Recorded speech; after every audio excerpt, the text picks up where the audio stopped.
Hey everybody, it's Wednesday. Oh, sorry. Um, yeah, I'll put that up so you can actually see my face. When I got up this morning, uh, there was snow covering our whole back deck. I'm like, wait a minute, it's April. We shouldn't be getting snow, but we got it. Yeah, it was cold overnight, cold and snowy. I don't think we're going to get any more of that, though. I got a feeling that was the end of it. No more snow. I wanted to get warm and stay warm, like at least 65 to 70 degrees. Stay that way. I want to be able to be outside without a coat, without a jacket, without a sweatshirt, and really feel comfortable. I don't know about you, but that's me. Anyway, it's Wednesday, and I'm glad you've joined me today. I want to share something with you that I read about something in World War II. Now, after reading it, I kind of started thinking, wait a minute. I don't know that this could really happen, but it's supposedly a true story. I'm going to read it to you. Maybe I'll explain to you what I'm talking about, but I'll share it with you. There was this story about a bomber, an Allied bomber from World War II, and this is how it goes. With fighter planes flanking its side, the Allied bomber crossed the English Channel, maneuvered its way past German gun turrets, and dropped its load on Berlin. As the convoy started its return flight to England, a group of German fighters appeared on the horizon. The English and American fighter planes tried to keep the Germans from attacking the bomber, but they weren't able to stop every enemy plane. And one German fighter made its way through the aerial barrage and managed to get the bomber within its range. The crew of the bomber watched helplessly as tracer bullets began spitting from the German plane. They stared in horror as 5 bullets, one after the other, pierced the body of the bomber and penetrated the fuselage where the gas tanks are located. Well, seeing the damage he had inflicted on the bomber's shell, the German fighter pilot turned and headed for home, assuming that he had won the victory. The crew of the bomber waited for an explosion or at least a fire to break out, but nothing happened. Not one spark or even a puff of smoke appeared. A methodical dripping of gas from the tank was the only evidence of damage to the fuselage. Well, the bomber managed to land safely at its English airfield. The crew climbed down from the aircraft and carefully removed the shell of the fuselage. Inside were 5 nearly perfect bullets. They hadn't exploded, they had merely crumpled. The crew took the bullets back to their barracks for inspection. And when the soldiers opened 4 of the bullets, they found something amazing. There was no gunpowder inside. They were completely empty. When they opened the 5th bullet, they found something extraordinary. Rolled into a tiny wad of paper inside the bullet was a note. And when they opened it up, this is what the note said. This is what they read. We are Polish prisoners of war, POWs, forced to make bullets in factory. When guards do not look, we do not fill with powder. Is not much, but is best we can do. Please tell family we are alive. The note was signed by 4 Polish prisoners of war. The point I want to make, the little takeaway from this is, how many times have you been led to believe that what you do for Christ really isn't much. How many times have you wondered whether your small efforts, your prayers, your attempts to serve, do they make any difference at all? Does anything you do have really any impact? Well, don't misunderstand and don't be misled. Every act of obedience to God is as significant as one of those bullets. Because just as one small gesture by a few Polish prisoners of war saved the life of the crew on that bomber, so one small act of kindness on your part can have a huge impact in someone else's life, even if you don't ever know about it. Remember that God uses the small things that we do to accomplish the things he wants. Some of them are very big. He always has. Remember when the disciples of Jesus were concerned about all the people that had gathered not having anything to eat? What happened?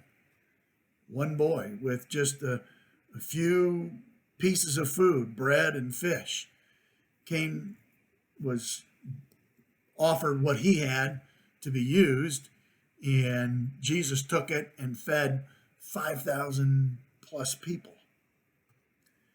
So don't ever underestimate the power of not much when it's in the hands of God. I want to remind you of something that is written in Matthew chapter 25. This is what it says. Then the king, referring to God, will say to those on his right, "Come, you who are blessed of my Father, inherit the kingdom prepared for you from the foundation of the world. For I was hungry, and you gave me something to eat. I was thirsty, and you gave me something to drink. I was a stranger, and you invited me in. Naked, and you clothed me. I was sick, and you visited me. I was in prison, and you came to me." Then the righteous will answer him, "Lord, when did we see you hungry and feed you, or thirsty and give you something to drink? And when did we see you a stranger and invite you in, or naked and clothe you? When did we see you sick or in prison and come to you?" The king will answer and say to them, "Truly, I say to you, to the extent that you did it to one of these brothers of mine, even the least of them, you did it to me." See, the point is really clear.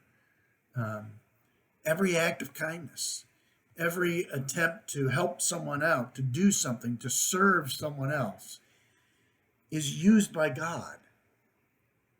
The smallest of things, he sees, he knows. He doesn't overlook those things, and he uses what we do sometimes in surprising ways. So today, I want to encourage you yet again to find a way to serve someone else. As small and as simple as it might be, find a way to do something nice for someone. That might just be a phone call, or a message on social media, or maybe write a greeting card, send a greeting card to someone. Or maybe you know a neighbor who needs help with something.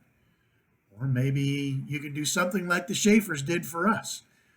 The doorbell rang the other day, and I went to the door, and there's all the Schaefer girls, all of the sisters, every single one of them standing outside.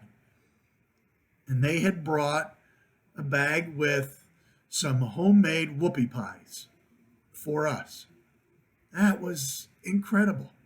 What an amazing act of kindness, and how much it touched our hearts to see all of the girls there and have that, what might seem as simple to them, but very profound to us. Do something like that for someone else. bake something for someone, make a meal for someone, get somebody's mail for them, clean up a yard for a neighbor. I don't know what it is. You're creative. You can come up with things. Find a way to bless someone else today, and know that God sees even the simplest of things, and he will use it for the things that he wants to use it for. But you know that you are honoring him and glorifying him when you do it. So find something to bless someone else with. Well, just a couple notes. Senior high guys, remember that tonight we are going to have our Zoom meeting at 8 p.m. I'm trying to put a game together to play with you. I'm just learning how to use an app. It's called Sidekick with Zoom, because it works real well with things like games and stuff like that. And I've got to learn how to use it. So hopefully we'll be ready for that tonight. So guys, be watching for the link to come out. Some of you on your phones through a text, some of you through emails, and some of you may see it on Facebook. And if you don't get it, send me a text, or somehow get a hold of me and let me know. But join us tonight at 8 o'clock, Senior High guys. Junior hires, I know that you've got a Zoom meeting tomorrow at, I believe, 7 p.m. I believe, but that link has already gone out on Facebook and probably in other ways. So join the group for that. Senior high girls, I know you meet on Wednesdays as well with Zoom, and you meet on Mondays too. So anyway, keep those things in mind. Be involved. Join the group. It's tough being apart, not seeing each other face to face. So join us on Zoom meetings. What else? Just remember that you are loved. Remember that you are missed. And remember that you're being prayed for every single day. We look forward to the time when we'll be able to get back together in person. Until then, God bless your day and your activities and your life, and let us know what's going on. We'll keep praying for you. Have a great day. Talk to you soon. Bye.